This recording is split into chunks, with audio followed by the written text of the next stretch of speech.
clock struck 2:30 a.m. as crystal chandeliers blazed over the abandoned Hartwell Enterprises ballroom, their light glinting off champagne bottles scattered like fallen soldiers across the marble floor. James Donovan pushed his cleaning cart through the remnants of a corporate gala, the squeak of wheels echoing in the cathedral-like silence. Then he saw her, a woman slumped in an executive chair, her black evening gown twisted around her frame, auburn hair spilling across her face like liquid silk, hiding tears. An empty champagne bottle rolled at her feet. She lifted her head, revealing smeared mascara and eyes hollow with desperation, a soul drowning in plain sight. "Why don't you take me home?" Her words sliced through the stillness, raw and fractured. James stepped closer, a pang of recognition stirring in him. That plea echoed the one he'd whispered to empty rooms after burying his wife Emily. "Just the two of us?" he asked gently. She laughed bitterly, wiping her cheek. "Yeah, just me. Always just me." But beneath her sarcasm, he heard pain that mirrored his own sleepless nights. He removed his work jacket and draped it over her bare shoulders, the fabric swallowing her small frame, stripping away the CEO's armor to reveal vulnerability. "I'm James," he said softly. "Night shift janitor." "And you are?" She looked up, those haunting green eyes meeting his as if seeing him anew. "Eleanor Hartwell," she whispered, the name a confession she'd rather bury.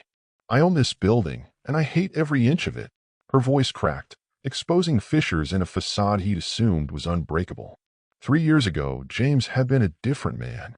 He'd strummed guitar in Manhattan's small venues, crafting folk songs about love and hope, dreaming of an album to touch souls. Emily, his biggest cheerleader, sat through endless coffee shop gigs, her eyes alight with pride. Then cancer struck like a thief, stealing her, his music, his dreams, everything that defined him. Now he scrubbed floors and emptied trash in buildings owned by people like Eleanor, trading guitar calluses for cleaning solution scars. Eleanor had inherited Hartwell Enterprises at 30, thrust into a world of boardroom battles and shareholder demands before she'd mastered her own life. 5 years of 16-hour days, missed birthdays, canceled vacations, and relationships that crumbled under her burden. Her parents saw her as an asset to optimize, the board a young woman to prove herself, everyone else a bank account to tap. She'd learned to smile at galas while feeling hollow, to discuss quarterly reports while forgetting genuine connection. "Do you ever feel like you're dying a little more each day?" Eleanor asked abruptly, her words hovering in the chandelier's glow like smoke. James gripped his card handle tighter, the question striking deep. "Yeah," he admitted. "When Emily died, I thought I'd never feel alive again." Eleanor nodded slowly, a shared secret passing between them. "I'm dying every day, but still breathing. 5 a.m. wake-ups, 11 p.m. bedtimes, weekends with board meetings. I'm 35 and I've never had a day that was mine." The admission startled her more than him. James offered a hand, helping her up. They moved to the parking garage, her heels clicking like a broken metronome. She pointed to a silver Bentley, its value likely exceeding his 6-month wage. As he drove through Manhattan's empty streets, she stared out at a sleepless city. 500 people at tonight's party," she said quietly, "but when they saw me drinking alone, not one asked if I was okay." James glanced in the rearview mirror, seeing not the CEO but a woman drowning in success. "I haven't been to a party since Emily's funeral," he replied. "People look at widowers like they don't know what to say." The red light paused them, a moment to sit with shared loneliness. A week later, James was cleaning the 39th floor when he spotted Eleanor at the coffee machine at 2 a.m., jabbing buttons as an error message glared. "Let me help," he offered, tapping machine to release coffee.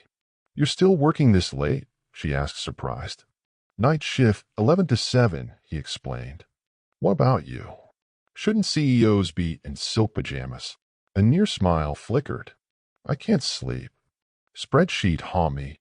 They drank coffee in silence, the building's night sounds, computer hums, elevator whooshes, fluorescent buzz, forming an intimate lullaby for the exhausted. "Did you get home safely last week?" James asked, recalling her fragility. "Thanks to you." "Yes, and I'm sorry you saw me like that," she said, cheeks flushing. "Everyone has moments they'd erase," he replied. "What matters is someone was there." For the first time in months, Eleanor felt less alone in her glass tower. 2 weeks later, she was trapped in an elevator between the 34th and 35th floors. Lights flickered, then dimmed, panic clawing at her throat. She mashed the emergency button, breathing shallow. "Help me, someone, please." Her voice echoed mockingly. Footsteps approached, then James's calm voice. "Ms. Hartwell, it's James. Calling maintenance now." His tone cut through her fear like a beacon. "I can't breathe in here," she gasped, pressing against the wall. "Stay with me," he said through the doors. "Help's coming." Minutes dragged, her breaths ragged. Maintenance arrived, prying the doors open. James helped her out, her legs shaky. "Thank you," she whispered, clinging to his arm. "Just glad you're safe," he said. That night, she invited him to her office, a stark contrast to the ballroom. Glass desk, city view. "Oh, you," she started. "No, Dick. Just human," he countered.